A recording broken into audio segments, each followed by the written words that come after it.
और मृत्यु से अमृत की ओर ले चलो। मुझे पूरा विश्वास है कोरोना हारेगा, हम जीतेंगे। मेरे प्रिय बहनों और भाइयों, बेटे और बेटियों, आज पूरी दुनिया, हमारा देश और अपना मध्य प्रदेश भी अभूतपूर्व संकट के दौर से गुजर रहा है। अगर हम 30 अप्रैल तक घरों में रुक गए और खुद हमने जनता कर्फ्यू लगा लिया, यह सरकारी कर्फ्यू नहीं होगा, यह लॉकडाउन नहीं होगा, यह हम अपने आप को बचाने के लिए, संक्रमण की रफ्तार को रोकने के लिए हम स्वयं तय करेंगे कि मैं घर में रहूंगा।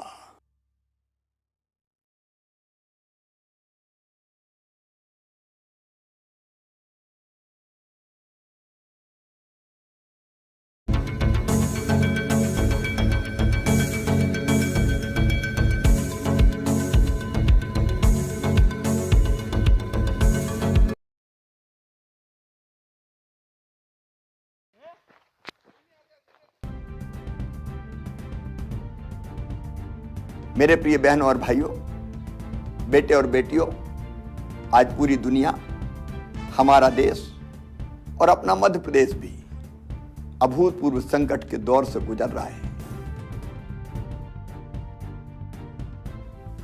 दुनिया ने कोरोना संक्रमण जैसा संकट शायद पहले कभी नहीं देखा। संकट महाविकट है। मैंने पहले भी चेताने की कोशिश की थी। सड़कों पर उतर के मैंने मास्क लगाने का प्रयास किया, सुरक्षित दूरी बनाए रखने की अपील की। मैंने अनाउंस करके भी इस संकट के प्रति चेताने की कोशिश की थी। स्वास्थ्य आग्रह करके भी संकट की विकटता की ओर ध्यान आकर्षित करने का प्रयास किया था। यह असाधारण संकट है और इस संकट से अगर लड़ना है तो तरीके भी असाधारण होंगे। कोरोना से लड़ाई सामान्य लड़ाई नहीं है, यह युद्ध है। और जैसे जब युद्ध होता है तो पूरा देश एक साथ उठ के खड़ा हो जाता है। आज केवल सरकार नहीं, सरकार के साथ समाज, हम, आप सबको मिलकर लड़ना पड़ेगा, तब इस संकट का मुकाबला कर पाएंगे। और इसलिए आज मैं आपसे प्रार्थना करने उपस्थित हुआ हूं। मेरे बहनों और भाइयों, इस संकट से निपटने के लिए आज पहली आवश्यकता है हम संक्रमण की चेन को तोड़ डालें। ये चेन ब्रेक करना आज अत्यंत आवश्यक हो गया है, क्योंकि अस्पताल भर रहे हैं, हम व्यवस्था बढ़ाने की कोशिश कर रहे हैं, लेकिन अगर संक्रमित मरीजों की संख्या इसी तरह बढ़ती रही तो हर व्यवस्थाएं छोटी पड़ती चली जाएगी। और इसलिए पहला हमारा संकल्प, हम संक्रमण की बढ़ती रफ्तार को रोकेंगे और इसका उपाय, हम घर में रहेंगे, अनावश्यक रूप से घर के बाहर नहीं निकलेंगे। 30 अप्रैल तक गांव में ग्रामवासी तय करें, शहर में मोहल्लेवासी तय करें, कॉलोनी में रहने वाले लोग अपनी कॉलोनी के लिए तय करें, एक बिल्डिंग में रहने वाले, फ्लैट्स में रहने वाले लोग वो बिल्डिंग तय करें कि 30 अप्रैल तक हमारे गांव से, हमारे मोहल्ले से, हमारी कॉलोनी से, हमारी बिल्डिंग से अनावश्यक रूप से कोई भी बाहर नहीं जाएगा। अगर हमें किसी सामान की आवश्यकता है, हम अपने प्रतिनिधि तय कर लें, 5 लोग तय कर लें कि वो जाएंगे, सामान लेके आएंगे और उसकी आपूर्ति आवश्यकता के अनुसार हर परिवार को कर देंगे। अगर हम 30 अप्रैल तक घरों में रुक गए और खुद हमने जनता कर्फ्यू लगा लिया, यह सरकारी कर्फ्यू नहीं होगा, यह लॉकडाउन नहीं होगा, यह हम अपने आप को बचाने के लिए, संक्रमण की रफ्तार को रोकने के लिए हम स्वयं तय करेंगे कि मैं घर में रहूंगा। मैं आपसे प्रार्थना करता हूं, गांव-गांव से यह आवाज निकले, शहर के हर मोहल्ले से यह आवाज निकले, हम बिना काम के घर के बाहर नहीं जाएंगे। और घर के बाहर जाना पड़ा बहुत आवश्यक काम से, तो अपने चेहरे पर मास्क होगा, बिना मास्क लगाए कदापि नहीं जाएंगे। मेरे बहनों और भाइयों, मास्क कफन से छोटा है, यह आसानी से लगाया जा सकता है और इसलिए मास्क लगाएं, सुरक्षित दूरी बनाएं, संक्रमण से बचने का हर उपाय अपनाएं। और अगर आपको सर्दी, जुकाम बुखार, सिरदर्द, दस्त, खांसी जरा सी भी हो रही है तो कृपया करके लापरवाही बिल्कुल मत कीजिए। तत्काल सैंपल दीजिए, टेस्ट करवाइए।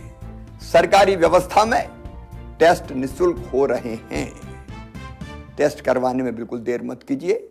और हां, एक बात और याद रखिए, टेस्ट करवाने के बाद अपने आप को अकेले में कर लीजिए।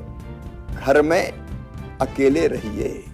परिवार के लोगों से भी संपर्क मत रखिए, क्योंकि टेस्ट की रिपोर्ट आने तक अगर आप पॉजिटिव है और आप लगातार घूमते रहे तो पता नहीं कितने लोगों को कोरोना और ग्रसित कर लेगा। आपको भी बचना है तो दूसरे को भी तो बचाना है ना हमें। इसलिए अकेले में रहिए, ये मेरी प्रार्थना है। और अकेले में रहेंगे तो परिवार को भी बचा पाएंगे। क्या आप अपने परिवार से प्यार नहीं करते? और हां, जैसी रिपोर्ट आपकी आ जाए और रिपोर्ट पॉजिटिव आती है तो घर में होम आइसोलेट हो जाइए। होम आइसोलेशन में रहिए, मतलब घर में अलग कमरे में रहिए। परिवार के किसी सदस्य के संपर्क में मत आइए।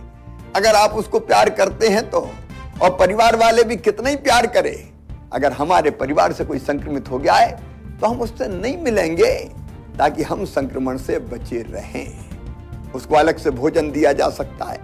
जैसे ही आप होम आइसोलेट होंगे, हम ये व्यवस्था कर रहे हैं कि घर में ही आपको एक दवाई का किट पहुंचा दिया जाएगा। उस दवाई के किट में सभी आवश्यक दवाइयां रहेगी। होम आइसोलेशन में रहने वाले मरीजों को मेडिकल सलाह देने हेतु ई-संजीवनी कॉल सेंटर से जोड़ा जा रहा है।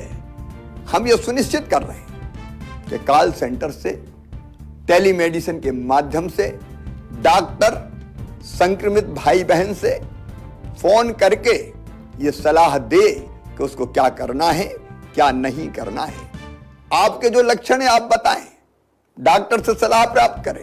और हां, होम आइसोलेशन में दवाओं का किट आपको निःशुल्क पहुंचाया जाएगा। निःशुल्क पहुंचाया जाएगा। आप डॉक्टर द्वारा बताई हुई सारी सावधानियां रखें। जो दवाएं दी गई है उन दवाओं का सेवन करें। मेरा विश्वास है कि घर पर ही आप पूर्णतः स्वस्थ हो जाएंगे। और हां, यदि घर में रहने के लिए अलग स्थान नहीं है तो भी चिंता मत कीजिए। बाकी परिवार को बचाना है तो आप कोविड केयर सेंटर में आ जाइए। 110 कोविड केयर सेंटर पूरे प्रदेश में प्रारंभ कर दिए गए। हर जिले में कोविड केयर सेंटर है। जरूरत पड़ेगी तो हम और बनाएंगे ताकि आपको कोविड केयर सेंटर में रखा जाए। कोविड केयर सेंटर में डॉक्टर आपकी देखभाल करेंगे, स्वास्थ्य विभाग का अमला रहेगा, भोजन, चाय, नाश्ते की व्यवस्था की जाएगी और आप स्वस्थ हो जाएं, इसका पूरा प्रयास किया जाएगा। इसलिए घर में जगह नहीं है तो बिल्कुल संकोच मत कीजिए, कोविड केयर सेंटर में आइए। इसके बाद भी कोई समस्या पैदा होती है तो चिंता करने की जरूरत नहीं है, वहां से अस्पताल भेजने की व्यवस्था भी की जाएगी। लेकिन अगर इतना ध्यान आप रखेंगे तो अस्पताल जाने की नौबत नहीं आएगी। क्या आप इतना सहयोग नहीं करेंगे कि लक्षण आते ही आप टेस्ट करवा लें, इलाज कर लें, ताकि अस्पताल में भेजने की नौबत ही ना आए। अस्पताल में मेरे बहनों और भाइयों, बिस्तरों की संख्या हम लगातार बढ़ाने का प्रयास कर रहे हैं। सरकारी अस्पतालों में भी बिस्तर की संख्या लगातार बढ़ाई जा रही है। 1 अप्रैल को जहां हमारे पास कुल 21,159 बिस्तर उपलब्ध थे, आज उनकी संख्या बढ़ के 40,784 हो गई है। 30 अप्रैल तक इन बिस्तरों की संख्या बढ़ा के हम 50,000 तक पहुंचा देंगे। सरकारी अस्पतालों में बिस्तर की संख्या बढ़ रही है, प्राइवेट अस्पताल भी बिस्तरों की संख्या बढ़ा रहे हैं। हम प्राइवेट अस्पतालों को भी सरकारी भवन दे रहे हैं कि आप आइए, अपना अस्पताल प्रारंभ कीजिए। हर तरह की व्यवस्था में सरकार सहयोग दे रही है। और केवल प्राइवेट सेक्टर नहीं, अब तो स्वयंसेवी संस्थाएं भी अस्पताल बनाने आगे आ रही है। मैंने कहा कि संकट ऐसा है जिसमें सबको मिलकर लड़ना पड़ेगा। राधा स्वामी सत्संग व्यास इंदौर में अस्पताल तैयार कर रही है। हमारी लगातार कोशिश होगी हम बिस्तरों की कमी आपको ना आने दें, लेकिन संसाधनों की एक सीमा भी तो है। बीच में ऑक्सीजन की किल्लत पैदा हुई, चारों तरफ ऑक्सीजन की कमी के कारण एक विकट संकट हमारे सामने पैदा हो गया, क्योंकि अप्रत्याशित संख्या है मरीजों की। किसी ने कल्पना नहीं की थी कि ऑक्सीजन की इतनी आवश्यकता पड़ेगी, लेकिन प्रधानमंत्री जी से मैंने आग्रह किया, गृह मंत्री भारत सरकार से बात की, उद्योग मंत्री से बात की, स्वास्थ्य मंत्री से बात की, और आज मैं आपको आश्वस्त कर रहा हूं अब ऑक्सीजन की आपूर्ति लगभग सामान्य होती चली जा रही है।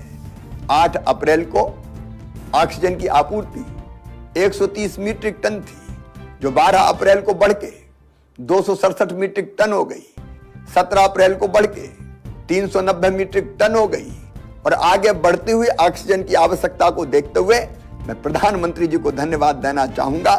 20 अप्रैल तक 445 मीट्रिक टन ऑक्सीजन हमें प्राप्त होगी, 25 अप्रैल तक 565 मीट्रिक टन और 30 अप्रैल तक 700 मीट्रिक टन ऑक्सीजन हमको प्राप्त होगी। हम ऑक्सीजन बनाने के संयंत्र लगाते चले जा रहे हैं, छोटे छोटे संयंत्र जो स्थानीय स्तर पर उत्पादन करें, उसकी कोशिश भी लगातार जारी है। ऑक्सीजन कंसंट्रेटर खरीद के हम एक पेशेंट को अगर सामान्य ऑक्सीजन की जरूरत है तो हम वो भी ऐसे पेशेंट्स को अस्पताल में प्रदान करेंगे ताकि उसकी आवश्यकता पूरी हो जाए। हर संभव प्रयास हम करेंगे। इसके साथ साथ एक और दिक्कत हमारे सामने आई और वो थी रेमडेसिविर इंजेक्शन की। मेरे बहनों और भाइयों, इंजेक्शन की मांग बढ़ती चली गई। मध्य प्रदेश में इंजेक्शन बनता नहीं है, उत्पादित नहीं होता, हमको बाहर से मंगाना पड़ता है। पूरे देश में इंजेक्शन की कमी के कारण चारों तरफ चिंता व्याप्त हो गई। हमने लगातार कोशिश की कि कैसे हम इस इंजेक्शन की आपूर्ति को सुचारू कर पाएं। मैं लगातार बात कर रहा हूं, भारत सरकार से बात कर रहा हूं, स्वास्थ्य मंत्री से बात कर रहा हूं, प्राइवेट कंपनियों से बात कर रहा हूं, और बात करके हम आपूर्ति लगातार करते चले जा रहे हैं। हाँ, जितनी आवश्यकता है उससे अभी जो आपूर्ति है वो कम है, लेकिन हमारे प्रयासों में कोई कमी नहीं है। हमने प्राइवेट स्टॉकिस्ट को भी ये इंजेक्शन मिल जाए उसके लिए भी ऑर्डर दिलवाए हैं, ऑर्डर दिए हैं। सरकारी सेक्टर में भी हमारे पास इंजेक्शन आ जाए, इसलिए प्राइवेट कंपनियों को ऑर्डर दिए हैं। अलग अलग दिन लगातार इंजेक्शंस आ रहे हैं। भरपूर कोशिश हमारी रहेगी कि इन इंजेक्शंस की भी कमी ना रहे, बाकी दवाइयों की कोई कमी ना हो। इसके प्रयास हम निरंतर कर रहे हैं, लगातार कर रहे हैं। लेकिन मेरे बहनों और भाइयों, मैं फिर कहना चाहता हूं, इस संकट से निपटने के लिए हम सबको एकजुट होना पड़ेगा। हम परिश्रम की पराकाष्ठा करेंगे, प्रयत्नों की परिसीमा करेंगे, कसर कोई नहीं छोड़ेंगे। लेकिन मैं सबसे अपील करता हूं, सभी राजनीतिक दलों के नेताओं से अपील करता हूं, मतभेद के और कई विषय हो सकते हैं, लेकिन संकट की घड़ी में मिलकर एक हो जाएं। धार्मिक संस्थाएं, सामाजिक संगठन, स्वयंसेवी संस्थाएं सब मिलकर आगे बढ़े, आगे आए। मुझे खुशी है कि कोरोना वॉलंटियर्स निकल के सामने आए हैं, जिनने अपने आप को रजिस्टर करवाया है कि हम इस संकट की घड़ी में प्रशासन और सरकार के साथ खड़े रहेंगे। और वो कोरोना वॉलंटियर बहुत अच्छा काम कर रहे हैं। अगर आपको भी सेवा के काम में सरकार और प्रशासन के साथ जुड़ना है तो आप 181 पर कोरोना वॉलंटियर के रूप में रजिस्टर हो सकते हैं।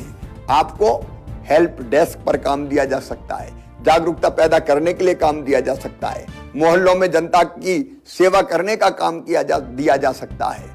हम में से हर एक को किसी न किसी भूमिका का निर्वाह निश्चित तौर पर करना है। मुझे पूरा विश्वास है कि संकट बड़ा है, संकट गहरा है, लेकिन हमारा हौसला उससे भी बड़ा है। हम कोई कसर नहीं छोड़ेंगे और मुझे पूरा विश्वास है कि संकट आया है, लेकिन मिलके एकजुट होके अगर हम लड़ेंगे तो इस संकट को हम पराजित करेंगे। इस संकट के दौरान हमारी कोशिश ये रही है कि गरीब की रोजी रोटी चलती रहे, उसके सामने रोजगार का संकट यथासंभव पैदा ना हो, और अगर वो पैदा भी होगा तो चिंता ना करें, सरकार कोई ना कोई व्यवस्था जरूर करेगी, जिसके बारे में मैं फिर अलग से चर्चा करूंगा।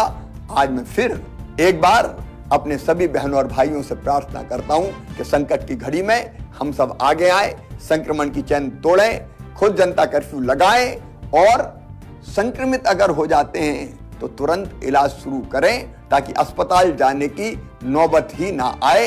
मुझे विश्वास है कि हम सबके प्रयासों से ये रैन अंधेरी बीतेगी, उषा जय मुकुट चढ़ाएगी, पतवार चलाते जाएंगे, मंजिल आएगी आएगी। संक्रमण का अंधेरा हम आशा और विश्वास के प्रकाश से दूर करेंगे। मैं मीडिया के मित्रों से भी निवेदन करता हूं, सकारात्मकता का माहौल बनाएं। हम जानते हैं कि जहां एक तरफ संक्रमित भाई और बहन आ रहे हैं, अगर 3-4 दिनों से लगातार 11 से लेकर 12,000 के बीच में पॉजिटिव केसेस सामने आ रहे हैं तो 6-7 हजार रोज स्वस्थ होकर घर भी जा रहे हैं। और इसलिए आशा और विश्वास का सवेरा निश्चित तौर पर आएगा। मैं भगवान से भी प्रार्थना करता हूं, असदोमा सदगमय, तमसोमा ज्योतिर्गमय, मृत्योर्मा अमृतम गमय। हमें असत से सत की ओर, अंधकार से प्रकाश की ओर और मृत्यु से अमृत की ओर ले चलो। मुझे पूरा विश्वास है कोरोना हारेगा, हम जीतेंगे। बहुत बहुत धन्यवाद।